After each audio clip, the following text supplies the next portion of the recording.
some stories sound too strange to be real. But sometimes, reality is far darker than any fiction. Welcome back to Beyond Belief. Tonight, we'll hear 3 real encounters, experiences, shared by people who swear that what they saw really happened.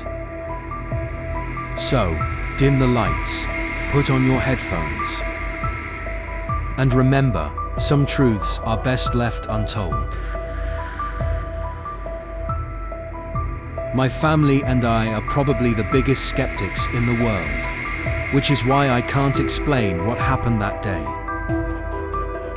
I went downstairs, and my brother was in the kitchen.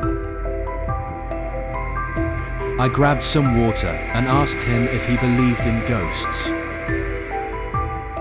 He shook his head, but told me a story about something he thought might have been paranormal.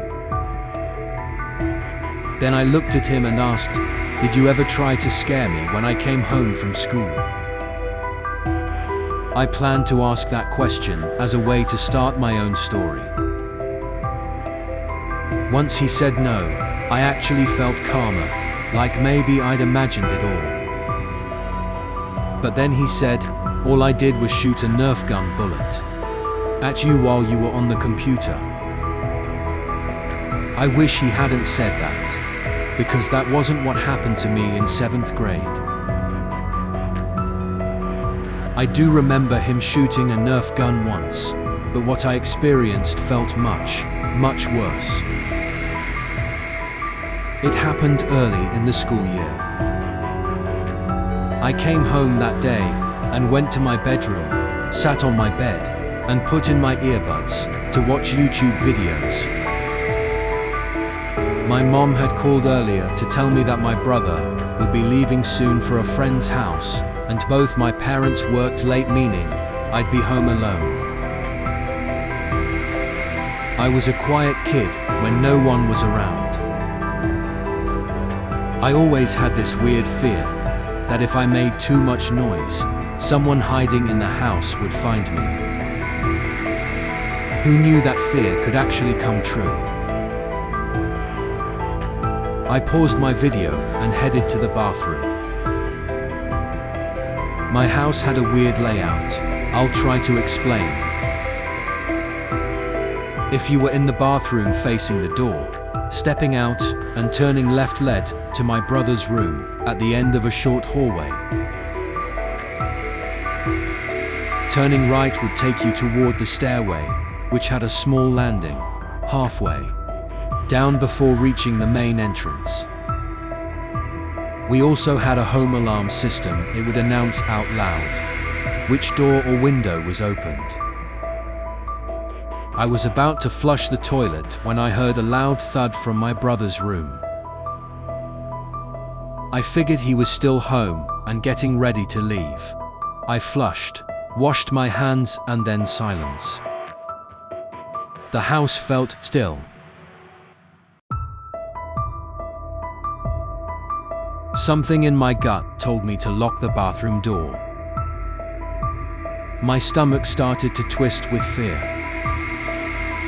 I told myself I was just being paranoid, but I couldn't shake that feeling. Then, I heard it. Muttering. It was coming from my brother's room. Deep, low, and impossible to understand, but definitely a voice.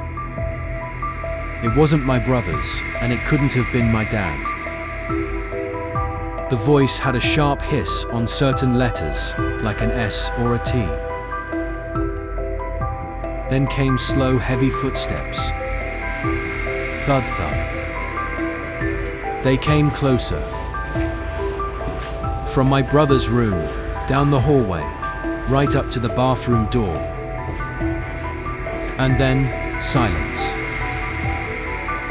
I threw myself against the opposite wall, near the window, in case I had to run.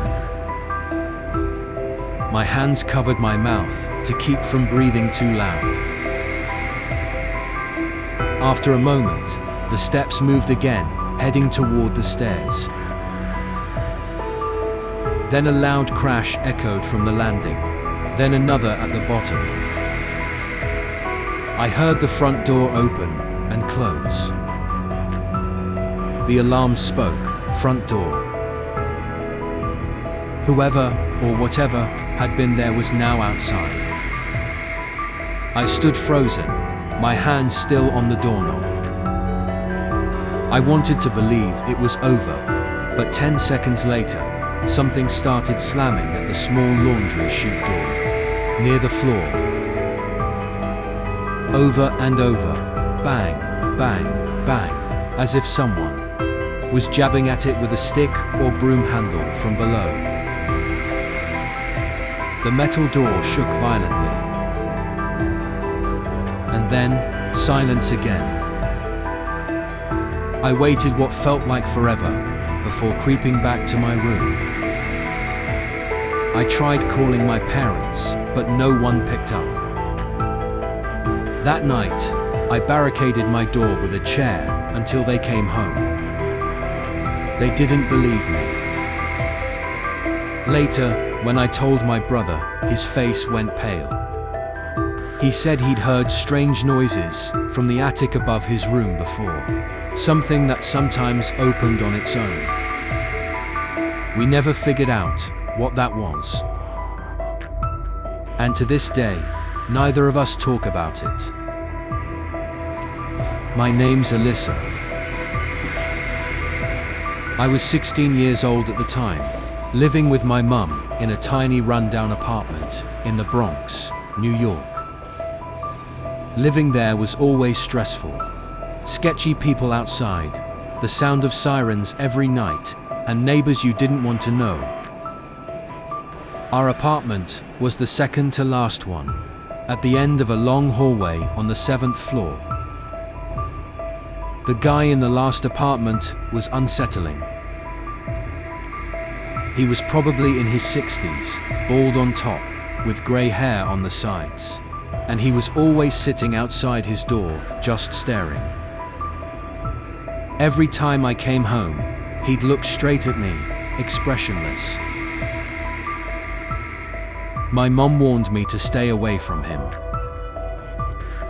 Then one day, he started saying hi, and what made it worse, he started calling me by my name. I had no idea how he even knew it. One night my mum was working the night shift, meaning I'd be home alone. When I got back around 9 p.m., he was sitting there, as usual. But this time, instead of hi, he asked, "Your mum working tonight?" Without thinking, I nodded yes. He just smiled slightly and said nothing.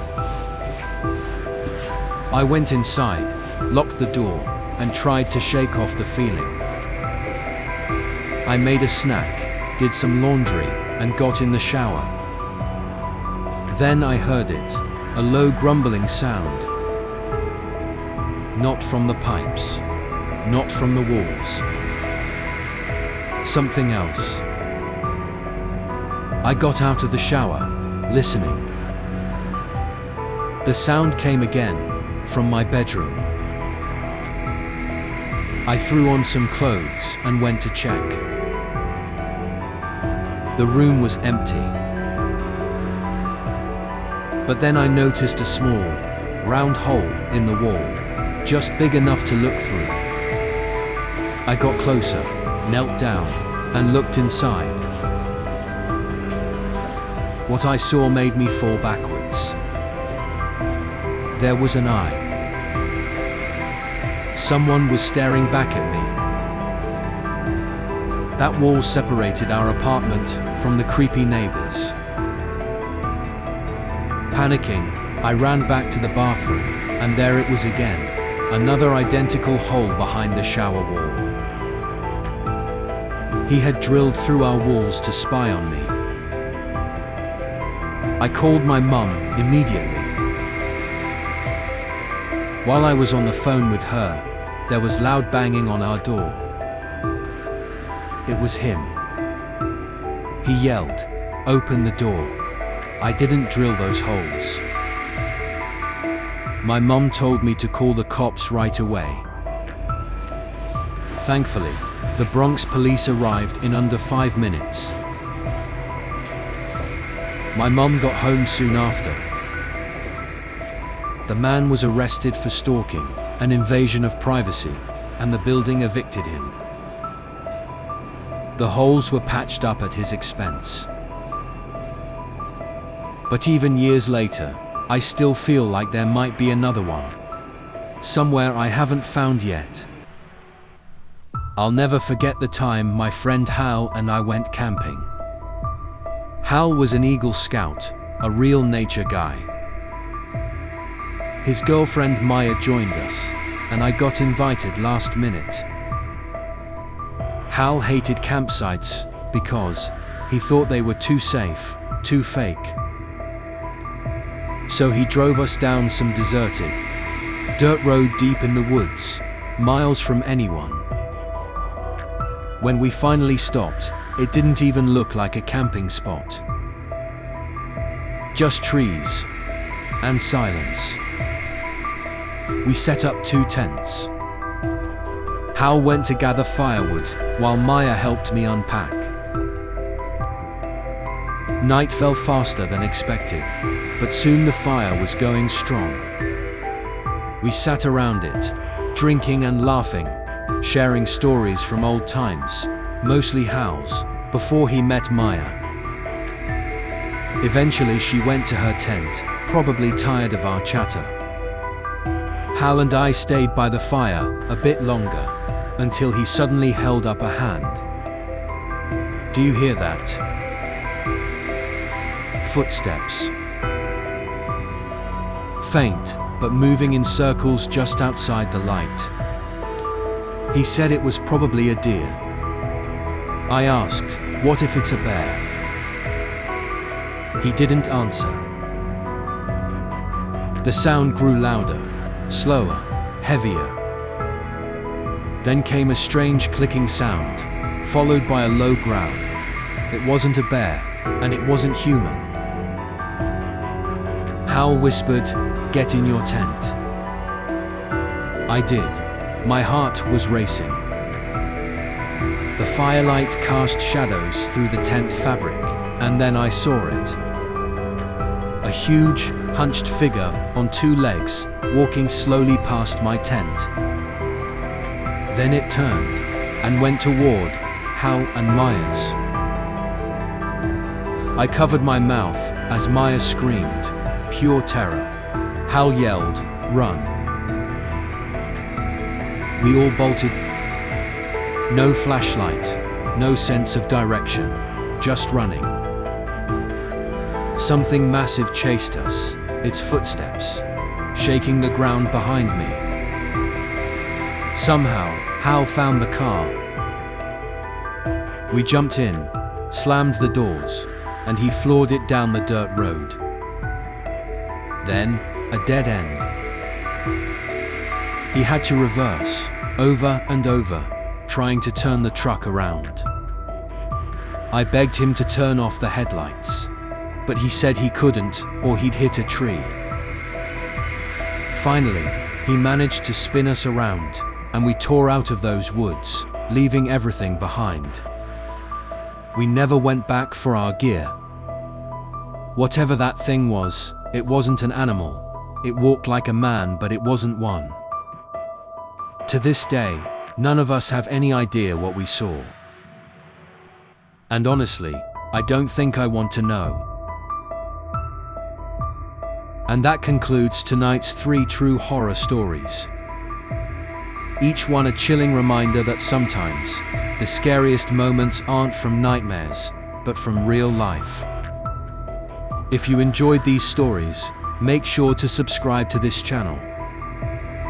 Hit the like button. And turn on the notification bell, so you never miss another night of true terror. Thank you for watching. Stay safe, sleep with the lights on if you have to, and I'll see you in the next story.